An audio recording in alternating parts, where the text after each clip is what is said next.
Ал қоқыстан тірей тұрған болса, банса жетпей тұрып қояды берді.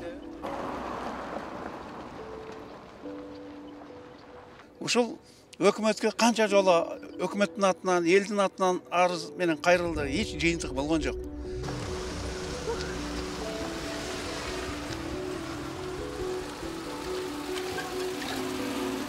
Просто элдин ишенбей калганы ошол былтыркы дагы бөлүндү деп туруп, иш болбой калгандыктан, иштер жүрбөгөндүктөн, асфальт төшөлбөгөндүктөн. Жолдун мындай эмеси сиздерге кандай ыңгайлуу, канча убакыт? Ыңгайсыз да. Баарын талкалап бүттүм машиналарды. Мына кара ошол жерде жарым саатка зор го азыр.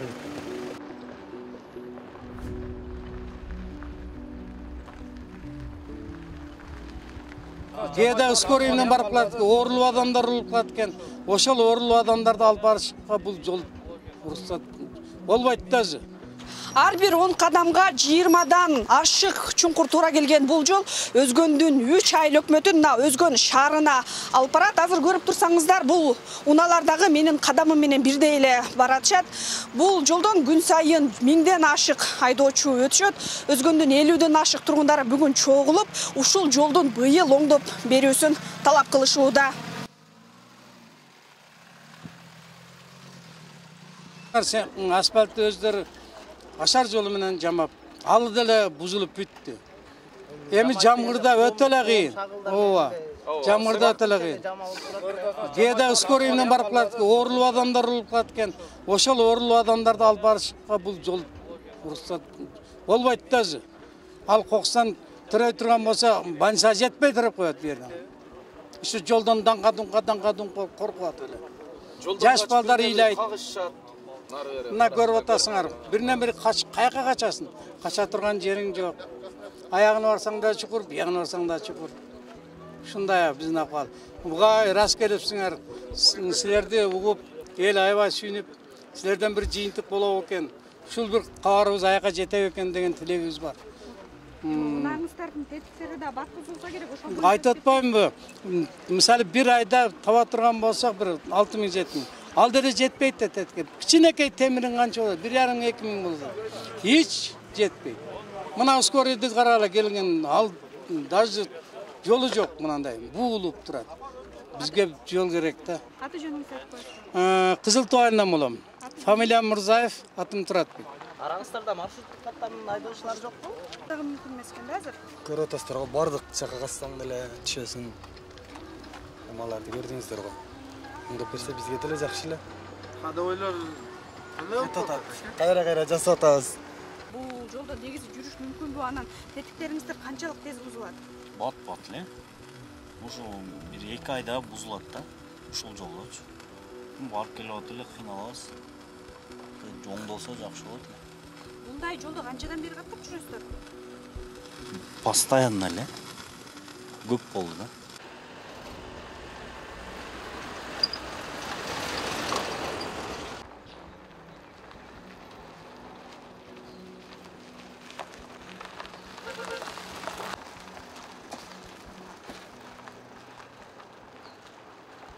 Жылдан бери эч кандай ямыштуу иштер боло элек.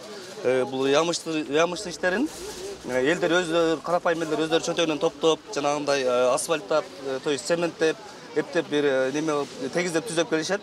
Андан кийин дагы бир маалымат айта кетсем, былтыры дагы бөлүндү деп 2 километр ушул Заргер Өзгөн жолуна 2 километр бөлүндү деп, бирок жолдорду тегиздеп, арыктарды казышып бир сере ишти башташып, ошол боюнча кайра токтотуп коюшкан. Ошондон кийин белгисиз болуп калды. Бул эмне үчүн токтоп калганын. Анан бизге мындай маалымат келди. Баткенде жана Коголаңдын негизинен ушул иш токтоп калды деп. Бирок андай дейин десек, Заргер айыл өкмөтүнүн, то есть Заргер айыл өкмөтүнүн ичинде ички айыл жолдоруна асфальттар курулуп атат. Башка айыл өкмөттөрдүн ички айылдардын жолдоруна асфальттар курулуп атат. Эмне үчүн ушул жерден 3 айыл өкмөт өтөт? 3 айыл өкмөттүн жолу бул жерчи. Кызыл Тоо айыл өкмөтү, Жаз айыл өкмөтү, Заргер айыл өкмөттүн жолу. 3 айыл өкмөттүн жолун ушул жерде оңдобостон башка ички айылдардын жолдоруна ушул асфальттар төшөлүп атканына ушул элдер нааразы болуп, мисалы үчүн өзүңүздөр жолдун кебетесин көрдүңүздөр, аябай жараксыз болуп калды. Ошондуктан бул элдердин топтолгон себеби бул жаңы асфальт төшөп берилсин деген талапта топтолуп атышат элдин баардыгы. Мындай аман көрсөтүп мен айтайын. Мына ушул тамтыгы чыккан жолдон күнүнө 1000ден ашык автоунаа каттайт. 3 айыл өкмөттөн тургундар каттайт турчу жол бүгүн 50дөн ашык тургундар мына ушул жолдун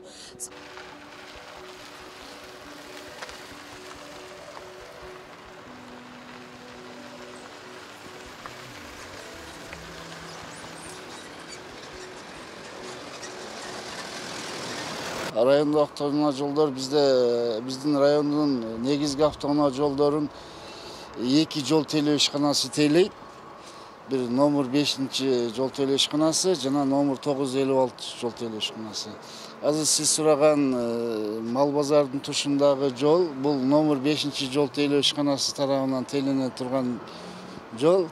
Бул 2023 жылы бул ишкананын өзүнүн иш-чарасына ылайык республиканский бюджеттен булардын титулуна 10 километр жол киргизилген, асфальт басуу, төшөө. Ошонун ичинде 2 километр быйыл мал базардын алдында өзгөн зергер жолуна басылат. Бул бир азыр мен маалыматым боюнча сурасам ушул бир ай 2 айдын ичинде акча каражаты бөлүнө баштайт, ошондо баштайбыз деп убада беришти азыр. Ишканасынын жетекчиси. Буга чейин да каражат бөлүндү эле, анан кайсын жакка жумшалды? Бул мындай болгон. Былтыры 2022 жылы азыр сиздер сураган жол 1 километр жол титулдуу листке кирген экен. Былтыр өзүңүздөргө маалым болгондой бизде республикабызда Баткен облусунда чек ара чырлары болгонуна байланыштуу былтыр акча каражаты кичине ошол жака бөлүнүп калып бул жака ошо 1 километр басылбай калган деп бизге азыр 5 номер 5 жол тейлөө ишканасынын жетекчисинин берген маалыматына ылайык ошондой деп. Неге ошондо плансыз иш кылып атабы ошондо? Негизи жок былтыр кирген экен, бирок кичине акча каражатынын тартыштыгынан былтыры бүтпөй калган экен. Быйыл сөзсүз бүтүрөбүз деген азыр акча каражаты каралары менен баштайбыз деп атышат. Ошондо жалпы узундугу канча? Боло турган жер. Сиздер сураган жер 2 километр жер асфальт кирет деп атат быйыл. Ошол өзгөн зергер жол. Өзгөн зергер жолунун именно 2 километрин асфальт басабыз деп киргизип атышат. Сиздер Басасыздар, общий жер канча? жолдун узундугун мен так билбейт экенмин, бирок бул эми жол тейлөө ишканасынын Буга чейин ошол жергиликтүү тургундар аша кыдырып каралгандар көп эле болгонбу? буга чейин болгон. Ошол болгон үчүн ушул жерди 2 жылдан бери ушул жерде асфальт кылабыз деп аракет кылып атышат да. Быйыл буюрса быйыл сөзсүз болот деп. жок, негизи мындай да. Планду иш кылалы деп өзүңүздөр деле инициатива көтөрөсүздөр. Анан ошол план менен ошол акча бөлүнүп берилген экен да сиздерге. Жок, бизге кандай бул жол тейлөө ишканасы прямо бул транспорт министрлигине карайт. Жок, көзөмөл район ол жолдорду деп 5 ишканалар көзөмөлдөйт. Бул биз анын тендерлик иштерин баарын ошол транспорт министрлиги жол тейлөө ишканасы тарабынан жүргүзүлөт. Подрядчиктерин аныктоо тендер иштери. Биз көзөмөлдөйбүз, чындыгында көзөмөлдөйбүз райондогу жолдордун абалдарын. Биз кат жүзүндө билдиребиз транспорт министрлигине, жол тейлөө ишканасы ташыма беребиз.